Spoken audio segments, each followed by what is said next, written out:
Maswerteng hapon po mga ka-STL. Narito na po ang resulta ng STL Batangas para sa araw na to, second draw. March 31, 2025. Araw ng Lunes.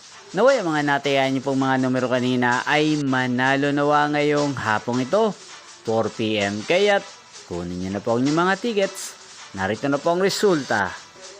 Ang mga numerong nanalo sa STL Batangas ngayong hapong ito, March 31, 2025, 4:30 PM. Second draw result, 22 at 4 in exact order sa lahat po ng tumaya kanina sa STL Batangas para second draw ng 22 at 4.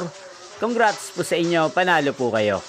At ngayong hapong ito sa STL Batangas, sa atin pong shoutout si Kuya Leandro ng Batangas. Shoutout po sa inyo Kuya Leandro, sana po'y manalo din ang mga numerong tinatayaan nyo sa STL Batangas at sana'y nasa mabuti po kayong kalagayan.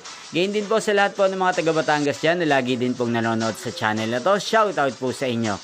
Inyo pong napanood ang resulta ng STL Batangas sa channel na to, Roderick Hernandez TV. Magkita-kita pong muli tayo mamayang 8:30 PM. Thank you for watching.